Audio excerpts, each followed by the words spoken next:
Welcome to Fierce Flashbacks, where we dive deep into stories that ignite passion and encourage us all to live fiercely. I'm your host, Toby Dorr, and today we're recapping some incredible conversations from authors who've shared their journeys of writing, publishing, and bringing their stories into the world. Storytelling is one of the most powerful tools we have for connection. When we share our truths, we invite others to see the world through our eyes, to feel our struggles, and to celebrate our triumphs. Over the past season of Fierce Conversations with Toby, I've had the privilege of speaking with remarkable authors who've done just that. Let's revisit some highlights from these conversations, starting with a discussion about why telling your story matters. In episode 48, An Overcomer's Journey, Priscilla Coleman Jenkins talks about finding courage to write her husband's story. His book is available in prisons. I made that so it's available there. To fraternity citizens, I also made it available to them if they wanted it. But as far as the holistic part of what he was doing, he was quite an amazing man. He had his hands in every part of outreach, even in Africa. He had every part. He just had such a big heart for people that people always wondered how one person could do what he did, but he had such a great vision and he always said to me, I don't think I'll finish this vision in my lifetime. I don't know who will finish it. But that's why the book was so important to me to finish, to put everything in it. You know, I think it's a tribute that you don't finish your vision and your mission in your lifetime, because if you have something that is so important and it continues on after you're gone, that's the real tribute. Yes, it is. So what I did with the book, I compiled a lot of his notes and things I learned with him and did with him. And in the back of the book is the social organizations that he worked with, and that's where it's being used with people who are probation officers or who are mentors. They're finding those resources because I tried to make the book be who he was, which was not just helping people from his own being physically there, but what organizations. If somebody is homeless in their youth, if somebody is on drugs, where the rehabilitation centers, and he was all of that. So his book has all those resources in him in the back. Priscilla tells us that she has made her husband's story available in prisons across the country to help other men know that it is possible to turn your life around. Publishing is a leap of faith. Whether you go the traditional route or decide to self-publish, it requires vulnerability and persistence. It's not just about getting the words into print. It's about crafting a message that resonates with readers and finding the right tools and platforms to amplify your voice. That brings us to a topic that often intimidates first-time authors: marketing your work. Marketing isn't about shouting, "Buy my book." It's about connecting with your audience, building relationships, and creating value. Whether it's through social media, podcasts, or book signings, it's the personal touch that makes a difference. And sometimes the biggest breakthroughs come when we embrace the unique aspects of our story. In episode 39, Life's Turning Points, Alexa Bigwarf tells the story of losing a daughter shortly after birth and how that experience blossomed into half a dozen businesses, all intended to help authors publish and market their books. We kind of met and clicked because we had a somewhat similar journey in that we both lost children. And you have taken that and turned it into this powerful movement that lets other women tell their stories too. So tell me a little bit about that story, about Catherine's story, and about how you got started in publishing. Yeah. So I lived a whole different life before my twins. I actually was an Air Force intelligence officer and then went into working in counterterrorism and decided I had two small children at the time and decided I wanted to stay at home. And my husband at the time and I were both third children, and we both decided we needed to have a number three, because if our parents hadn't had number three, we wouldn't be here.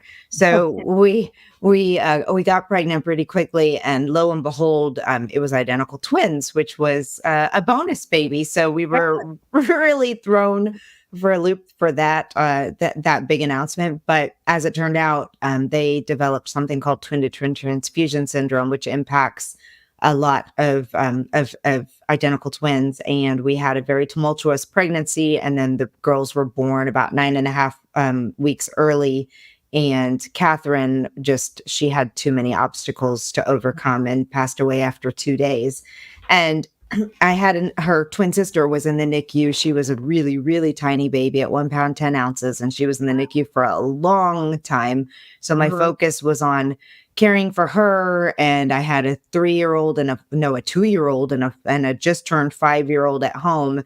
So I didn't have a lot of time to really process things until we were able to bring Karis home from the NICU. And at that point in time, as you know, like you have to process it. And the way I began to process was writing. And I started a blog, and I was blogging and telling stories about all of the different things. And after a while, I decided that I wanted to put together a book for grieving mothers. So I reached out to a bunch of people that I knew by that point in time in the grief and loss community, and we compiled a book, Sunshine After the Storm, a survival guide for the grieving mother.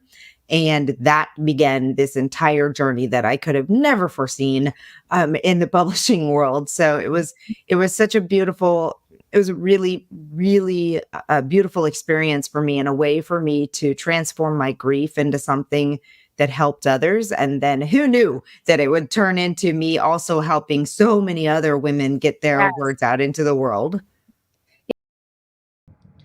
There's power in knowing your audience and speaking directly to them. Your story might not be for everyone, but for the people it is for, it can be life-changing. In episode 33, One Little Pearl, Judy Helm Wright tells us about her hospice work and how letting those at the end of their life have space to share their story makes the entire dying process more peaceful. My main passion has always been gathering stories. And as a personal historian, I was a founding member of the Association of Personal Historians, as well as the Montana Story Keepers. But one of the things we found with the Montana Story Keepers, that when we allowed someone to tell their story, an end of life story, their pain went down. Their transition was so much easier. And I really do think that people don't fear death. They fear being forgotten. Yes, I would agree with that. And so I am on a crusade to encourage people to write their memoirs, to like you did, a little snippet, one facet of their life that will teach others, that will, their message. There's a waiting world out there for that particular message. And so it's, I just talked to someone today who wants to write her memoir about infertility. And about the fact that she just, all of the things that went along with that and how she could do it. Another young woman wants to write a memoir of working with her nonverbal autistic son. So it's not a whole life story. It's like it's a piece. It's a piece. It's a slice of life. Yes, very important. So I liken memoirs and really encourage your audience to go to memoirlifestorywriting.com. Okay. And once again, it's memoirlifestorywriting.com. And download a free book on how to, different ways you can write your memoir. And that's excellent.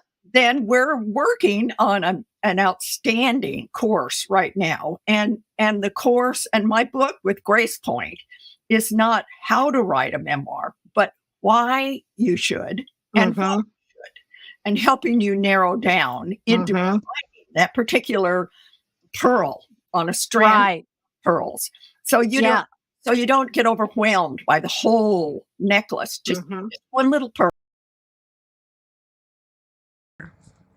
I want to leave you with this thought. If you've ever dreamed of writing a book, there's no better time than now. Start with a single sentence. Let your voice flow. and trust the process. As we've learned from these conversations, your story matters, and there are readers waiting to hear it. If you're looking for guidance on writing, publishing, or marketing, remember that there's a community of authors who've been where you are now, and they're ready to cheer you on. In fact, feel free to send me a personal message if you have questions about publishing. Thank you for joining me on this recap episode of Season 1 from Fierce Conversations with Toby. I hope you feel inspired to pick up the pen, or maybe even open that manuscript you've been putting off. Until next time, stay fierce.